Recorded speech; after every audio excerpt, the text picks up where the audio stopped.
doing squats, getting ready for the YouTube video. Okay, do it. Are you going? Okay, yeah, I think you're going. Okay, we're good. Okay, finishing up those squats. I am all warmed up.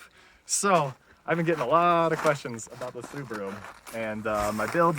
And I always type it out, but I feel like it's a lot better to show you the video and in person. You can see everything. So this is a 2003 yellow WRX Wagon, super rare, lifted on Forester suspension. And so this is the most asked part about the vehicle. So I wanted something that is as tight to the body as possible while giving me the best approach angle as I can with pretty good protection. And I also wanted tie points. Oh man, it's getting cold. Gotta set this one up. Okay. And so for the mounting, it's just 3 simple bolts right to the stock chassis, and then I have a beam going down to the lower U-frame. And what's cool about this is when I winch, it wants to put a rotational pull, so it'll kind of push it down and then kind of pushes into the U-frame. And so because I wanted the whole assembly as tight to the car as possible, my clearances are within a couple millimeters down there. And I achieved this by photo scanning the chassis and the body, throwing it into Blender, and then CADing everything out. So it told me all the bends, my distances, everything. And so I could figure out how to get everything to fit as tightly as possible. So this is 120 wall, super strong, in case I get into a bad collision. And this is 090 wall, this one and this one. And hopefully it'll collapse if I hit a tree a little bit instead of the chassis collapsing. So that's a lot easier to fix than the chassis. And the skid plate, hopefully if I hit anything, it'll bump me up and over. As you can see, I've been using it a little bit, some marks. And then underneath here is 2 road signs riveted together to protect the oil pan. And that works really well too. I've definitely whacked it on some stuff and that oil pan's fine. And so the second question, how the heck did you get Jeep headlights to fit on a Subaru? Well, same thing, it's the photo scan. And so I 3D modeled the stock Jeep headlight mount and threw that into the scan. And then I knew exactly how long those needed to be, what the bends, where the holes are, and it bolted right up. And so these are JW speaker headlights. The wiring is a little bit of a mess because Subaru uses negative switching and these are positive switching. So if you do this, be ready for that complicated mess. So my tires and rims, well, I got Team Dynamic rally rims, 15 inches, and they do fit over the stock WRX calipers, which a lot of people told me they didn't, but they fit, which is crazy. And show you the rear, the tire clearances are pretty tight. So this is a 215/75 R15. I think it's a 27.5 diameter, and this is the biggest tire you could fit with Forester suspension. And I have I think it's a 4mm spacer on there, just to barely fits. It's hella flush, as the kids say.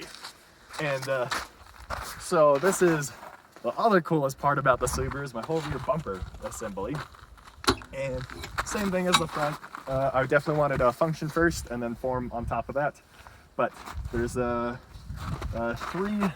three good benefits with this. My tire, my spare, when it was in here, took up all the space. So having it mounted out there, I could sleep in there, camp, whatever, throw engines into the back, and then lifted exhaust because I've been hitting it on everything. And so what I found out through my photo scan is there's a big enough hole here and I could lift the exhaust if I cut that panel out and everything fit perfectly. Problem is with the stock bumper beam, it goes right across there. So I had to figure out how much lower I needed to put this and to get it all to work, to get it all to fit. And you can see it's pretty close. Probably should have done a little more. It's like 2 millimeters away. And I also wanted my tie points directly off the chassis, just like in the front. So there's less room for failure. And then of course a 2-inch hitch, so I could use it for mountain bike racks or bring it down to a 1-inch hitch, to tiny trailers. I got pulled over by the cops, so I did a real professional job on this so I don't get pulled over again. And then this is pretty cool. So the biggest problem with these tire carriers is when you're off-roading, the weight on this causes a rotational force on the hinge. And after enough flexes with whatever metal you have, it's going to snap. So I wanted the tire as low as possible to keep it from rotating. So if it's up here, you have a lot more of a fulcrum. And so as low as possible, and that's why this plate is so wide, to prevent it from rotating on this side as well. The hinge here is really simple. It's just one pipe into another with grease. And what's nice about that is it's smooth enough I could open it pretty easily. But if I'm parked at an angle, so right now the Subaru's pretty crooked. In a Jeep or something, that the bearings are so smooth, it'll just slam shut, and you can't really hold it open wherever you want to. But this, it just kind of sticks, which is really nice. I like the resistance. And then over here is going to be an overland type of table I could use for cooking. And then this back here, it's just a standard plate with Subaru hub, like studs right out of a Subaru hub. And I welded this on to lock it. Sometimes I stay in sketchy places in Phoenix, and I'm worried somebody's just gonna like, whoop. So that's that. And then with the, oh, it's a little icy outside. So yeah, the lift is just a super simple Forester suspension, which gives you 2 extra inches of travel.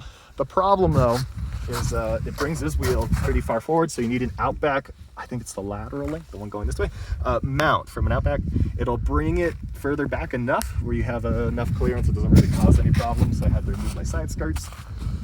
And as far as mods, it's a full 3-inch turbo back exhaust, and then aluminum radiator because the plastic ones crack, cold air intake, and I had to replace all the hoses because those crack too. Dang turbos. And this car has 194,000 miles on it, so I got to rebuild everything. The bushings are blown out, a lot of different problems, so it's going to be down for a couple months, but it's going to get 444 gearing, STI engine, and polyurethane bushings all around, so that's going to be pretty fun. Oh, and the 4-pot 2-pot brakes, that's going to be really fun.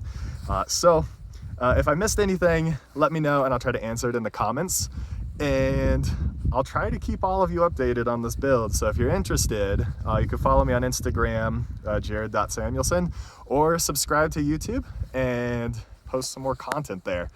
Cool. Well, I don't really know how to end a YouTube video, so I'm gonna walk into the sunset here. And I'm just gonna sit down right in the corner. Okay, there we go. And that's that'll do. Oh, am I in view? Uh-oh, I gotta walk into the sunset again. Uh-oh. Oh no. Okay, I'm gonna sit down here.